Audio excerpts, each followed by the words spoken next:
한동훈 법무장관이 임명이 이제 되었는데요. 저는 오늘 이 기사를 보면서 마치 그 윤석열 정권이 조선시대 개국이 되는 그런 과정이 연상이 되더라고요. 왜냐하면은 우리 대한민국의 역사뿐만 아니라 우리 한반도 역사 전체를 봤을 때 그 주류 계층들의 어떤 변화가 있었습니다.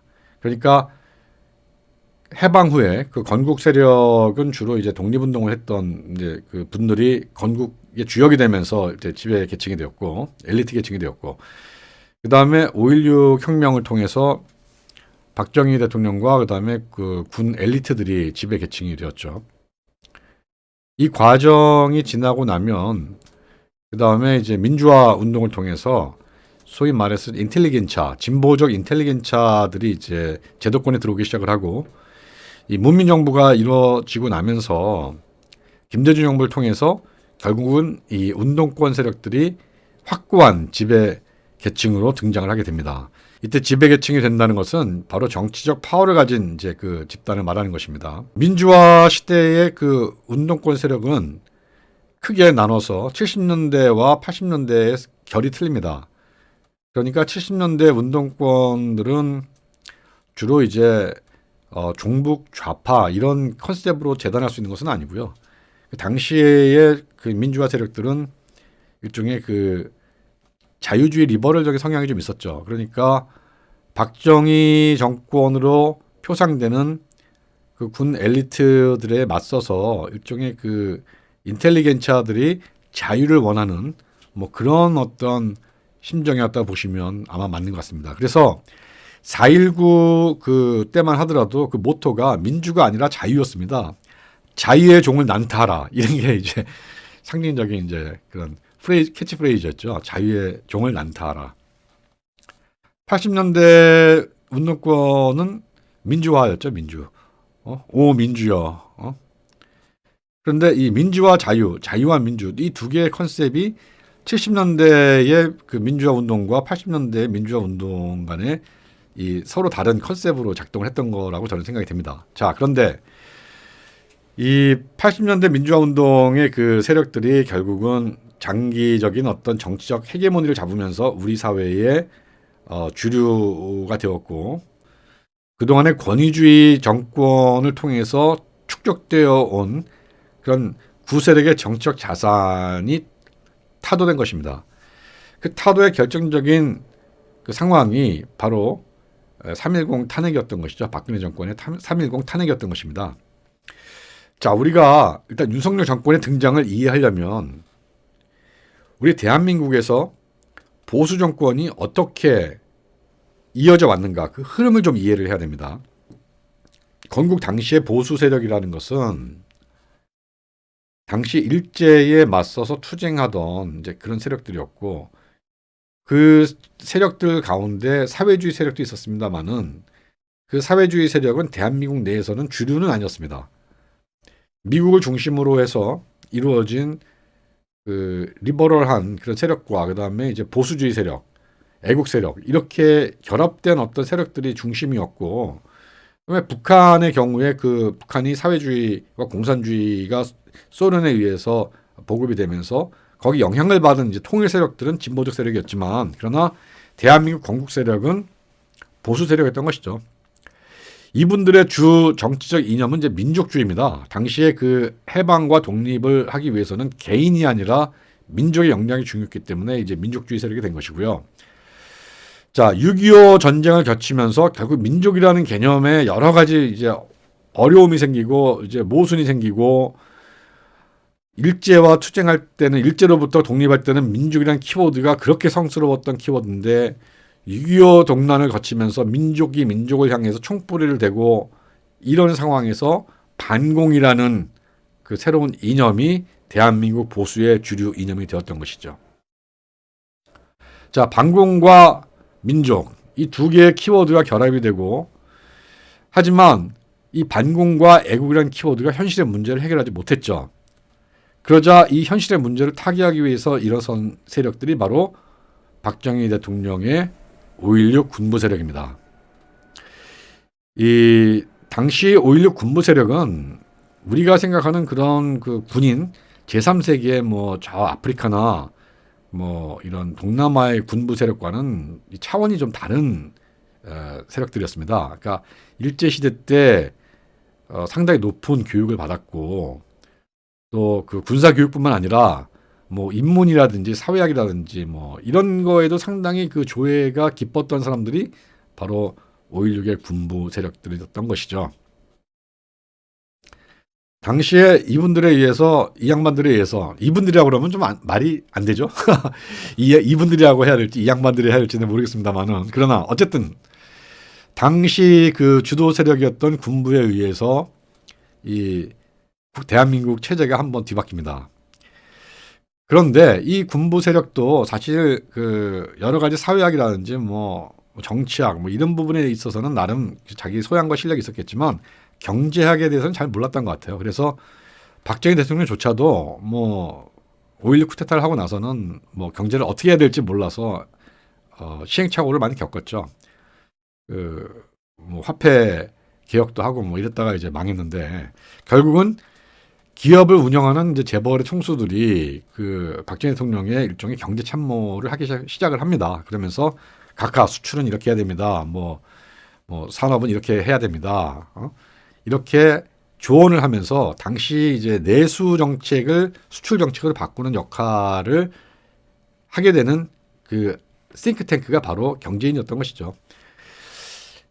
결국은 이런 상황들이 정경유착을 이제 불러왔다고 얘기하는 것입니다. 그런데 이제 이 정경유착이라는 것은 이제 부정적인 관점에서의 표현이고요. 산업화 이론 중에는 이제 정경협력이라는 이론도 있어요. 그러니까 정치 엘리트와 경제 엘리트가 서로 간에 그 베너핏을 서로 교환하면서 그 체제가 발전하는 이제 이론입니다. 그런데 이제 우리가 박정희 시대를 건너뛰어서 이제 박정희 시대를 지나서 전두환 시대에 이르게 되면 전두환 시대의 군 엘리트들도 상당히 또 나름 그 식견과 소양이 있는 사람들이었습니다. 그런데 이 사람들은 이미 국제 정세가 그 피플 파워라는 그 자유주의의 어떤 흐름을 타고 있다는 걸 이미 알았기 때문에 전두환 정권의 군 엘리트들은 언젠가는 이제 문민정부로 가야 된다 이 생각을 가지고 있었던 것이죠. 박정희 대통령 시대와는 좀 달랐던 것 같습니다. 박정희 시대 때 군 엘리트들은 우리 아니면 도대체 누가 이 대한민국을 이끌어간다는 것이냐. 뭐 자신들 외에 둘러봤을 때 대체할 만한 엘리트가 없었던 것이죠.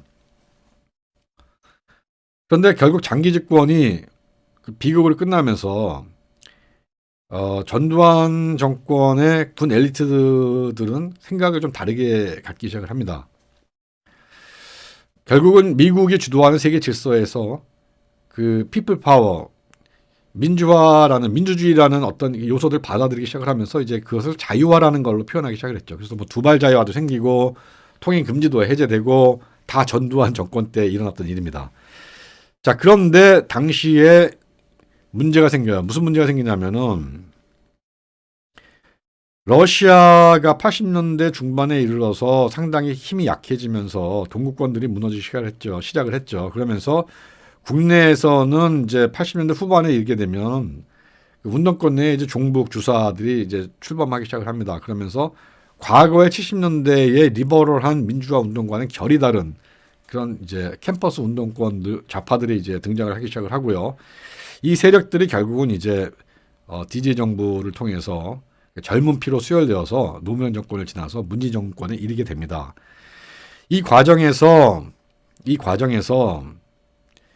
우리나라의 주류 엘리트층이 변화하기 또 시작을 하죠.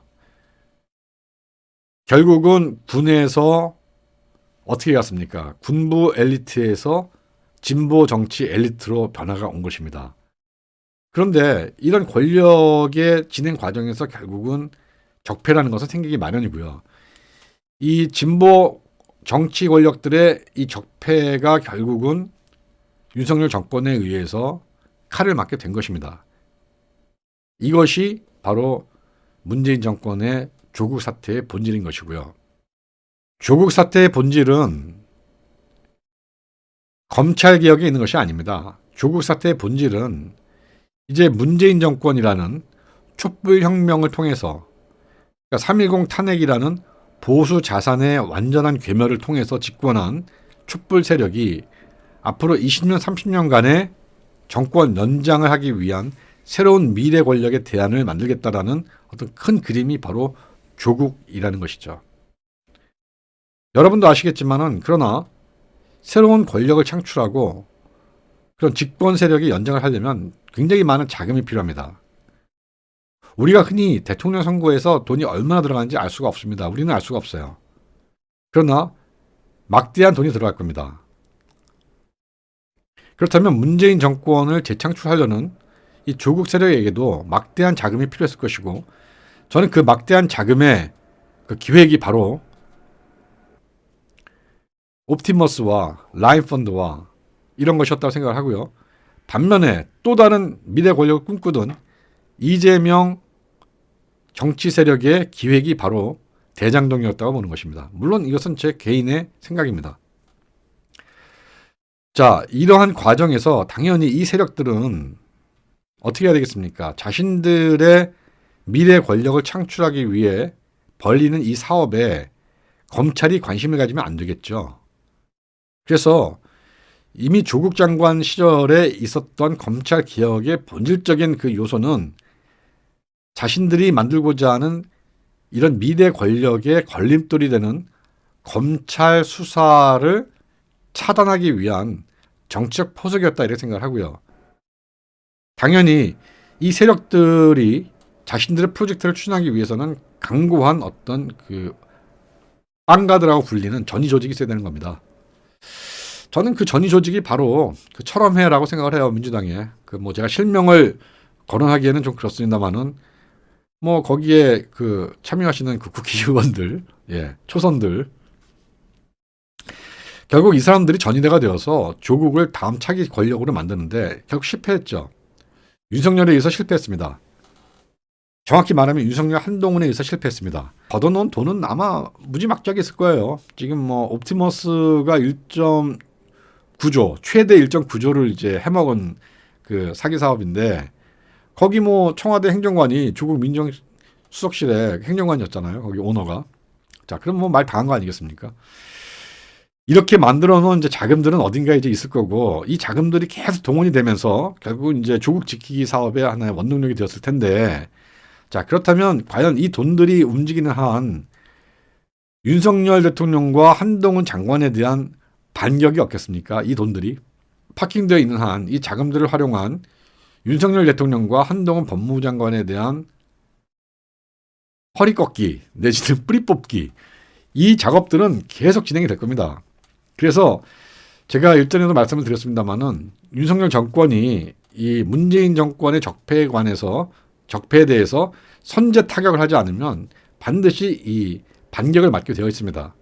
그런데 윤석열 정권의 등장이 조선의 개국과 유사하다고 말할 수 있는 것은 이 체제의 문제 때문에 또 그렇습니다. 뭐냐면은, 자, 고려 사회는 귀족 사회였습니다. 신분 사회였죠. 몽골의 침입 이후에 원나라에 예속이 되어서 끊임없이 거기에 곡물과 인력과 이런 거를 납품하면서도 그 귀족들은 뭐 잘 먹고 잘 살았죠.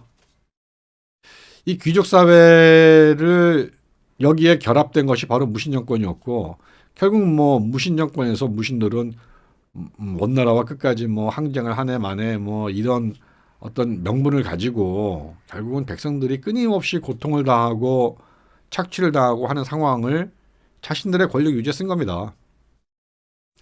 자, 이런 상황이 고려 말에 이제 이르게 되니까 명나라가 이제 그 등장하기 전부터 원명 교체기에 이제 등장했던 새로운 성리학, 이 이념들을 수용하기 시작한 이제 조선의 학자들이 생겨나기 시작한 것이죠. 그러니까 권균, 정도전, 그다음에 이색, 이런 사람들이 사실은 고려 말에 그 새로운 체제를 꿈꾸던 이데올로거들이었습니다. 이 사람들이 결국 이성계와 손을 잡은 것이죠. 그러니까 이성계는 단순히 자기의 어떤 사병과 용병으로 조선을 혁명적으로 만든 것이 아니고, 이러한 그 이데올로들과 정치 사상과 정치 철학이 같이 결부되면서 이제 역성혁명을 달성한 것이고요. 당시의 조선의 사회는 고려 사회와는 완전히 체질이 다른 사회였습니다. 그러니까 불교 국가의 세습 신분제라는 그 사회가 유교 사회로 넘어오면서 일종의 유교식 근대화가 이루어진 것인데요. 우리가 조선 사회가 근대화됐다 그러면 좀 이상하게 생각할 수가 있는데 당시 유교라는 그 성리학의 질서라는 것이 위아래가 있고 중심과 주변 변방이 있는 것 아니겠습니까? 그러니까 어떻게 보면 상당히 구조주의적인 그런 철학이란 말이에요. 이 구조주의라는 것이 결국 근대의 특성이잖아요. 중심과 변방, 위아래, 남녀 유별, 장유 유서, 군신 유의 이러한 유학적인 성리학적인 어떤 컨셉들이 중세의 조선을 유교적 근대화로 이끌었던 것입니다. 그러니까 마치 프로테스탄트, 서구의 프로테스탄티즘이 근대화의 하나의 그 철학적 그 바탕이 되었던 것처럼 과거의 불교와 신분 세습제인 고려와는 완전 단절되고 새로운 체제로 등장하게 된 배경이 되었던 것이죠. 조선 사회는 왕 혼자 통치하는 사회가 아니었고요. 왕이 있고 그 다음에 역성혁명을 추동했던 그 그룹들이 양반이 되어서 왕과 양반이 조선의 국권을 분점하는 체제였습니다. 그러니까 왕권과 신권이 계속적으로 서로 이제 갈등하고 서로 견제하는 것이죠. 이 왕권과 신권의 밑에는 일반 백성이 있는데 일반 백성들은 뭐 다 평등했어요. 다 평등했습니다. 그러니까 고려 시대만 하더라도 뭐 일단 자기 신분이 세습이 되고 귀족이 되면 뭐 영원히 귀족이 되는 거고 노비로 태어나면 뭐 그렇게 노비로 살아야 되는데 조선 시대만 하더라도 일반 백성은 뭐 자기 어느 정도 부가 축적이 되면 과거를 쳐서 뭐 관직에 나갈 수가 있고 그렇죠. 기회의 어떤 균등이 제공이 된 것이죠. 이런 힘이 조선이라는 국가를 500년간 끌어온 힘은 아닐까 저는 이렇게 생각이 됩니다. 왜냐하면은 중국을 보면요. 중국은 뭐 춘추 전국 시대, 5, 16국 시대 이런 데 보면은 그 나라 왕조들의 수명이 이렇게 길지가 않습니다. 왜냐하면은 이게 결국 집권자가 누구냐 이 싸움이었지 결국 체제가 변하는 문제가 아니었거든요. 그런데 조선은 이시혁명, 역성혁명을 통해서 체제가 완전히 변화된 거예요. 체제가. 이 변화된 체제에서 그 백성들은 살아보니까 고려시대와는 완전히 다른 체제가 되었다. 거기서부터 뭔가 이 체제에 대한 애착이 있기 때문에 결국 그 백성들이 조선의 어떤 뒤집어짐을 허용 안 한 것이죠. 간단히 생각을 해본다면. 만약에 일제시대 때 만약에 미국이 해방하지 않았다면 조선을 해방하지 않았다면 과연 조선의 힘으로 조선 민중들의 힘으로 독립과 해방이 이루어졌을까요? 일제의 근대화라는 그 발언과 그 신문물의 영향력이 얼마나 강력했습니까? 일단 지식인들이 일제시대의 그 신문물에 대해서 조선의 어떤 후진성에 대해서 그걸 인정하고 수용을 했고 일반 백성들은 살아보니까 아니 조선 말하고 완전히 다른 겁니다. 근데 사법의 보호를 받잖아요. 인권이라는 게 생기잖아요. 재판이라는 걸 받잖아요. 변호사라는 게 처음 등장을 하잖아요. 그렇죠? 그리고 조세도 합리적이잖아요. 뭐 이런저런 와서 뛰어가는 거 아니잖아요. 그렇죠? 또 교육도 받잖아요. 그러니까 이렇듯 새로운 어떤 근대의 그 체험을 하면서 일반 민중들도 시간이 지나면 뭐 우리도 잘 살 수 있겠네 이제 이런 생각을 하게 된 것입니다. 그러니까 조선시대도 그 이성계에 의해서 역성혁명이 일어난 다음에 조선의 백성들의 생각이 과거의 그 몽골의 지배에도 불구하고 거기에 그렇게 백성들이 핍박을 받고 착취를 당하는데도 그 고려 귀족들은 그냥 뭐 이렇게 불교 내세 구원의 마인드에만 젖어서 뭐 현실은 괴로운 거다 이제 이렇게 하고 그 다음에 자기들은 뭐 알아서도 이렇게 잘 사는 이런 체제에 대해서 염증이 날들은 난 상황에서 이성계의 역성혁명이 그야말로 새 시대를 열었던 개벽이다 이렇게 판단을 했을 거라는 것입니다. 제 얘기는. 네. 그렇기 때문에 저는 이제 그 윤석열 정권이 결국은 새로운 대한민국, 과거 운동권과 민주화라는 하나의 그 키워드로 30년간 이 쌓여왔던 이 정말 뭐라고 저항할 수도 없거니와 부정할 수도 없는 이런 딜레마, 원나라의 그 압제를 받으면서도 저항할 수도 없고 탈피할 수도 없고 대안도 없었던 이런 대한민국의 민주화라는 딜레마, 민주화 이후에 어떻게 민주화를 할 것인가에 대한 답이 없던 이 과정에서 윤석열 정권이 과감하게 운동권 적폐에 촛불 적폐에 칼을 대기 시작한 것이고 이 싸움은 여기서 끝난 것이 아니라 조국을 중심으로 해서 다시 자신들의 어떤 세상을 만들어 보려 하는 이 세력들과 또 한 판의 판가름 나는 싸움을 준비하고 있는 것입니다. 그렇다면 이 싸움은 시대적 싸움인 것이죠. 이성계가 자신의 혼자 힘으로 그 조선의 역성혁명을 이뤄낸 것이 아니듯이 윤석열도 결국은 이 혁명에 성공을 하려면 자신과 함께 하려는 그런 어떤 이념의 동지들이 있어야 되는 것이죠. 저는 이 이념의 동지들이 누가 될 것인가가 상당히 궁금합니다.